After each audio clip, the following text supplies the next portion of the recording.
Un rythme de travail effréné, des aides-soignants au bord de la crise de nerfs. Depuis ces dernières années, le personnel des maisons de retraite subit le contre-coup des économies budgétaires au détriment de la qualité des soins. À un moment donné, il faut aussi savoir prendre en charge nos aînés avec dignité. C'est comme ça qu'on nous l'apprend dans les écoles. La bientraitance, l'humanitude, le respect des aînés.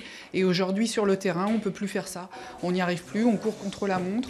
On fait beaucoup de choses en une journée et c'est pas comme ça qu'on veut travailler. Et cette maltraitance institutionnelle imposée par les financeurs, c'est plus possible au quotidien.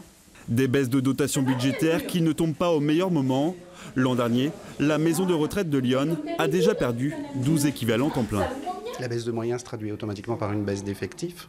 Donc dans les faits, c'est vrai qu'on a de moins en moins de temps pour s'occuper des résidents.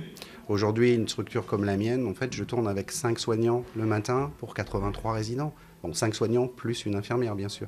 Mais c'est inadmissible, donc ça veut dire qu'on n'a quasiment pas de temps pour s'occuper des gens.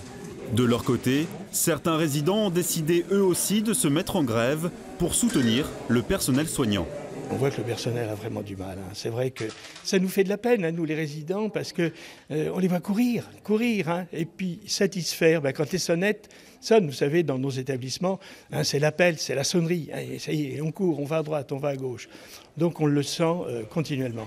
Comme dans les autres EHPAD français, le personnel gréviste de la maison de retraite auxerroise réclame aujourd'hui une augmentation de ses effectifs pour pouvoir assurer une meilleure prise en charge des résidents.